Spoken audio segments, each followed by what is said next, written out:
Good morning बच्चों, कैसे हैं आप सभी। मैं आशा है कि आप सभी पूर्ण रूप से स्वस्थ होंगे और जो भी आपको ऑनलाइन के माध्यम से पढ़ाया जा रहा है उसे आप बहुत अच्छे तरीके से पढ़ रहे होंगे और समझ रहे होंगे। तो बच्चों, आज मैं आपकी विषय अध्यापिका स्नेहलता श्रीवास्तव कक्षा 7 के बच्चों को पाठ 6 समरूपी भिन्नार्थक शब्द पढ़ाने जा रही हूँ, जिसे आप बहुत ध्यानपूर्वक पढ़ेंगे और समझेंगे।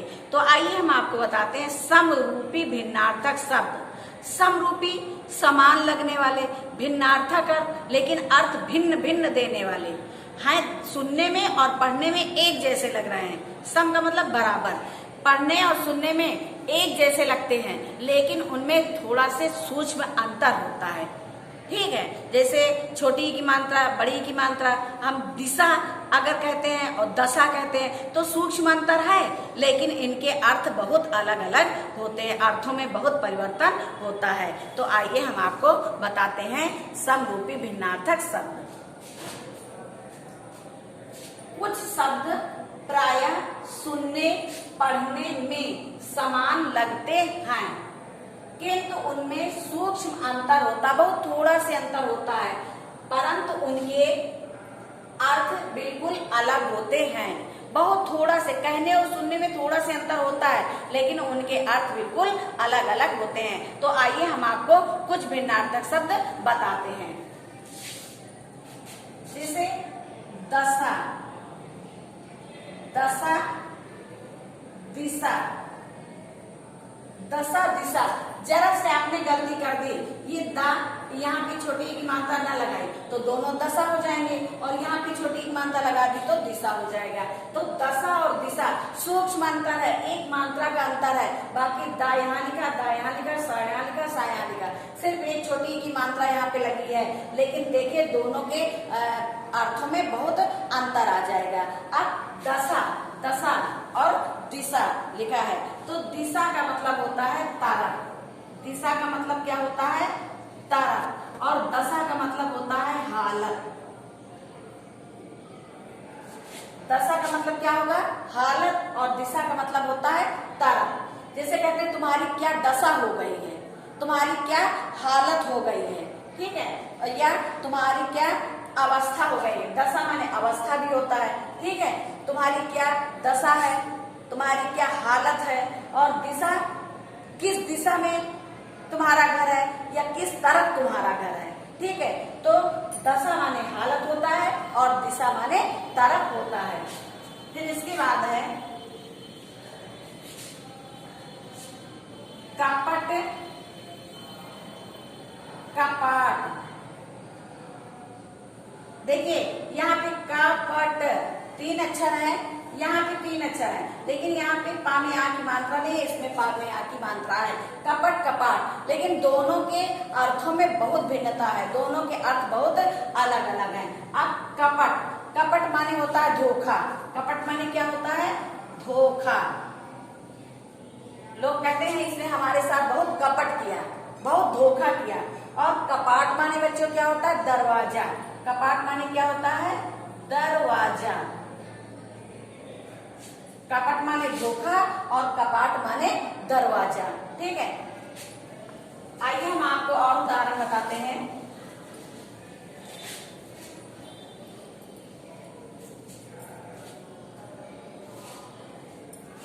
बात, बात, वात। जैसे बहुत से बच्चे होते हैं वो लिखने में बहुत गलत कर देते हैं, लेकिन वो ये नहीं समझते हैं कि जो हमने लिखा है उसका अर्थ बहुत अलग अलग हो जाएगा। यहाँ पे बात लिखा है और यहाँ पे वात लिखा है। अब बात का मतलब दूसरा होता है, वात का मतलब दूसरा होता है।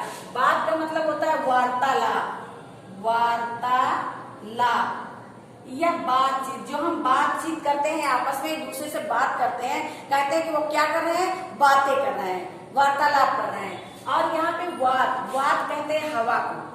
हवा, हवा की एक पर्यायवाची वात भी होती है। अब देखिए कहने में दोनों में थोड़ा सा अंतर, बात, वात, ठीक, लेकिन दोनों के अर्थों में देखिए कितनी भिन्नता है। बात माने होता है वार्तालाप, जो हम बातचीत करते हैं, और वात माने होता है हवा। वात माने हवा होता है। फिर उपयुक्त, उपयुक्त, और यहाँ है उपरयुक्त। दोनों एक जैसे शब्द है, सिर्फ यहाँ पे रा या में रा लगा हुआ है, ठीक है। उपयुक्त और उपर्युक्त। अब उपयुक्त माने क्या होता है? ठीक। उपयुक्त माने क्या होता है? ठीक। कहते हैं जैसा उपयुक्त हो, यानी जैसा ठीक हो। और उपर्युक्त का मतलब होता है जैसा ऊपर कहा गया है। उपर्युक्त का मतलब क्या होता है? ऊपर कहा गया, ऊपर कहा गया। जैसे हम कोई वाक्य लिख देते हैं और नीचे लिखना होता है तो उसका जब उदाहरण देते हैं तो कहते हैं जैसे ऊपर कहा गया है, ठीक है। तो उपयुक्त माने ठीक होता है और उपर्युक्त माने कहा गया होता है।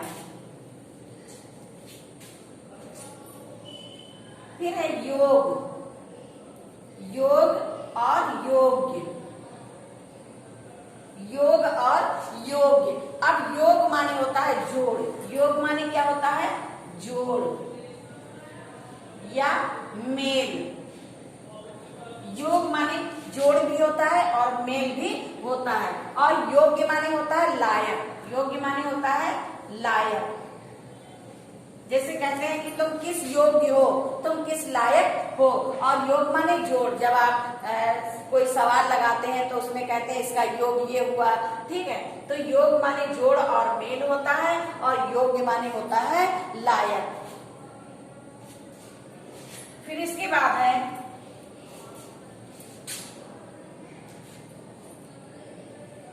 स्त्री और स्त्री। अब ये दोनों शब्द एक ही जैसे बोले जाते हैं, स्त्री स्त्री, ठीक है। लेकिन ये स्त्री दूसरी तरह लिखी है और ये स्त्री दूसरी तरह लिखी है। दोनों के अर्थों में बहुत भिन्नता है। एक स्त्री जो है, स्त्री माने होता है प्रेस। क्या होता है? प्रेस। जो आप प्रेस करते हैं कपड़े, जिस मशीन से कपड़े प्रेस किए जाते हैं उसे क्या कहते हैं? स्त्री, ठीक है। और उसका नाम प्रेस भी होता है। कहते हैं हमारे कपड़े प्रेस कर दीजिए, ठीक। तो प्रेस और स्त्री एक ही चीज है। प्रेस को स्त्री कहते हैं, स्त्री माने प्रेस होता है। और ये स्त्री जो लिखी है, ये स्त्री, इस स्त्री माने होता है महिला। महिला, किसी भी औरत को आप स्त्री ही कहते हैं, वो स्त्री आ रही है, वो स्त्री ऐसी नहीं वैसी है, ठीक है। तो एक ये स्त्री जो लिखा है ई और आधा स्त्री, स्त्री माने प्रेस होता है और ये स्त्री माने होता है महिला।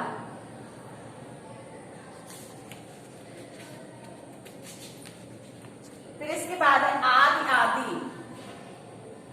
आदि आदि आदि आदि। ये दोनों शब्द देखिए एक जैसे लग रहा है, आदि और आदि। अब आदि का मतलब होता है शुरू, शुरू या प्रारंभ। प्रारंभ दोनों एक ही, चाहे शुरू का हो चाहे प्रारंभ को। हम ये काम शुरू करने जा रहे हैं, ये काम प्रारंभ करने जा रहे हैं, ठीक है। आदि काल से यानी कि प्राचीन काल से, शुरू से। और आदि माने होता है अभ्यस्त। अभ्यस्त, अभ्यस्त मतलब आदि। कहते हैं हम इस काम के अभ्यस्त हो चुके हैं, हम इस काम के आदि हो चुके हैं। तो आदि और आदि में देखिए कितना अंतर है। आदि का मतलब होता है शुरू या प्रारंभ और आदि का मतलब होता है अभ्यस्त। समान, समान, समान और सामान। देखिए दोनों शब्द एक जैसे लग रहे हैं, समान, सामान। अब दोनों के अर्थों में बहुत भिन्नता है। समान, समान माने होता है बराबर। समान माने क्या होता है? बराबर। और सामान माने होता है वस्तु। समान, समान कहते हैं हम सब लोगों को समान समझते हैं, यानी हम सब लोगों को बराबर समझते हैं। हमने सबको समान वस्तु दी है या समान फल दिया है, समान किताबें दी हैं, समान खाने की चीजें दी हैं। तो समान माने होता है बराबर और सामान माने क्या होता है? वस्तु। हमारा सामान वहां रख दीजिए, हमारा सामान वहां वहां से ले आइए। हमारे कमरे में बहुत सारा सामान है, तो सामान और सामान का अंतर आप समझ गए होंगे। सामान माने होता है बराबर और सामान माने होता है वस्तु। सिर्फ एक मात्रा का अंतर है। अगर एक मात्रा आप गलत कर देते हैं तो उससे पूरा अर्थ गलत हो जाता है। इसके बाद है तरंग और तुरंग। तरंग तुरंग, देखिए दोनों शब्द एक जैसे हैं, तरंग और तुरंग। यहाँ पे तामे मात्रा छोटे हो की नहीं, यहाँ पे छोटे हो की मात्रा है तामे, ठीक है। दोनों शब्द तरंग तुरंग लग रहे हैं, लेकिन इनके दोनों में अंतर क्या है? तरंग माने होता है लहर, तरंग माने क्या होता है? लहर, लहर। और तुरंग माने क्या होता है? घोड़ा। तुरंग माने क्या होता है? घोड़ा। घोड़ा की पर्यायवाची है तुरंग।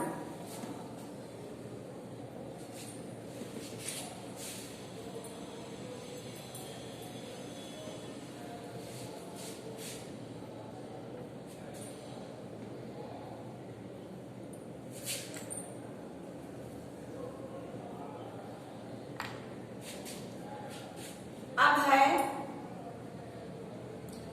जलद और है जलधि। जलद और जलद दोनों में देखिए कितना अंतर है। जलद, जलद माने होता है बादल।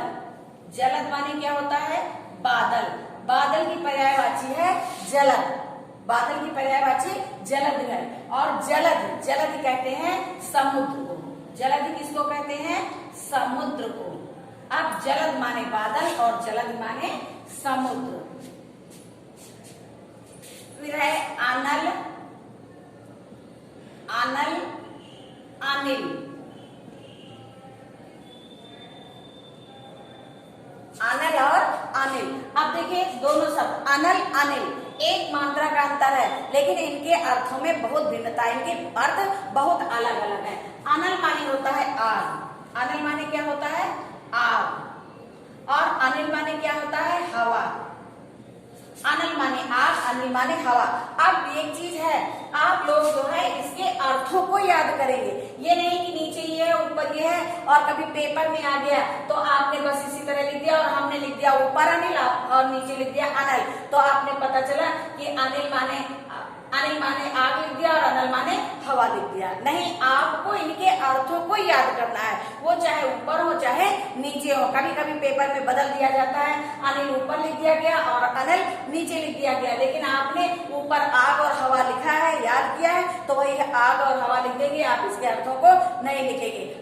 आपको अर्थों को याद करना है कि अनल माने आग होता है और अनिल माने हवा होता है। फिर इसके बाद है पतन पत्तन। पतन और पत्तन, पतन और पत्तन। अब देखो पतन, पतन माने होता है गिरना या विनाश, विनाश, ठीक है। पतन माने क्या होता है? विनाश। और पत्तन माने होता है बंदरगाह, बंदरगाह।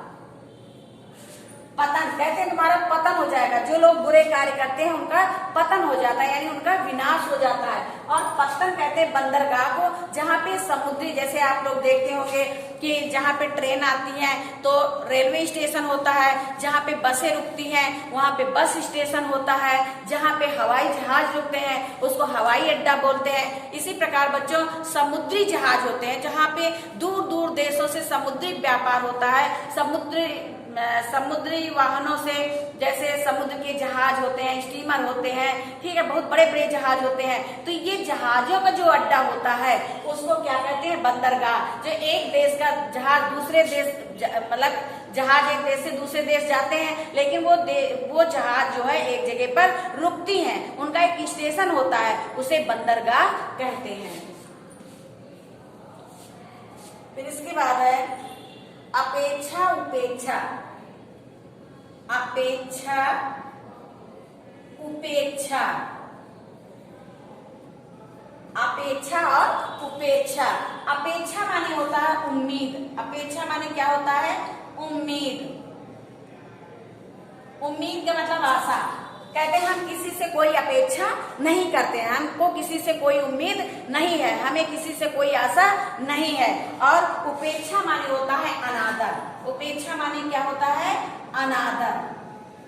अनादर, जैसे हम कहते हैं हमें किसी की उपेक्षा नहीं करनी चाहिए, हमें किसी का अनादर नहीं करना चाहिए। तो आप समझ गए होंगे उपेक्षा और अपेक्षा का क्या मतलब होता है। अपेक्षा और उपेक्षा, चाहे उपेक्षा ऊपर हो जाए तो उपेक्षा का मतलब अनादर होगा, और अपेक्षा नीचे हो जाए तो अपेक्षा का मतलब उम्मीद होगा। इसलिए हम बार बार आपको बताते हैं कि आप इनके इन शब्दों के अर्थों को ही याद करिए। अपेक्षा माने उम्मीद और उपेक्षा माने अनादर। तो बच्चों आज आपने पढ़ा ये समरूपी भिन्नार्थक शब्द, जिसे हमने आपको कुछ बताया, कुछ उदाहरण हम आपको बताते हैं। जैसे और है। और माने तरफ होता है, और माने दूसरा होता है। कहते हैं और उस ओर देखो, तो और का मतलब तरफ हो जाता है। और कहते हैं और दूसरी चीज ले लीजिए और दूसरी जगह बैठ जाइए, और क्या लेंगे, ठीक है। तो यहाँ पे और का मतलब दूसरा होता है। नीर और नीड होता है। नीर का मतलब पानी होता है और नीड मतलब घोंसला होता है। तो ये तो उदाहरण हमने आपको समझाए। हमें आशा है कि आपको ये उदाहरण बहुत अच्छे तरीके से समझ में आए होंगे। इनको कहते हैं समरूपी भिन्नार्थक शब्द। समरूपी यानी समान लगने वाले शब्द हैं, लेकिन उनके कुछ अर्थ भिन्न भिन्न होते हैं। तो अब ये जितना आपने वीडियो के माध्यम से पढ़ा, आप उसे बहुत अच्छे तरीके से समझे होंगे, और हमें आशा है कि आपको वीडियो के माध्यम से बहुत अच्छी तरह से समझ में आता होगा, क्योंकि वीडियो में बिल्कुल उसी तरह समझाया जाता है जैसे कि क्लास में आपको समझाया जाता है। इसलिए आप वीडियो देखिए अवश्य। और जो पीडीएफ के माध्यम से आपको नोटबुक का वर्क दिया जाता है, उसे आप अपनी नोटबुक में यानी कॉपी में लिखें, और जिस डेट को आप लिखते हैं वो डेट अवश्य डालें, और जिस डेट को लिखते हैं उसी डेट को अगर आप याद कर डालें तो आपके ऊपर बहुत बोझा नहीं होगा। क्योंकि पेपर के समय फिर ये होता है कि हम क्या क्या याद करें। आपका यूटी फर्स्ट हो गया, जहां तक आ गया है, लेकिन अब आपका हाफ ईयरली जब होगा तो आपका जितना भी शुरू से होगा सब पूरा आएगा। तो ये मत सोचना कि यूटी का जो हो गया अब हमें उससे कोई मतलब नहीं। तो नहीं, आपको मतलब रखना, आपको पीछे के पाठों को याद करते रहना, उसे भूलना नहीं है। तो बच्चों आज ये समरूपी भिन्नार्थक शब्द यहीं पे समाप्त होता है। धन्यवाद।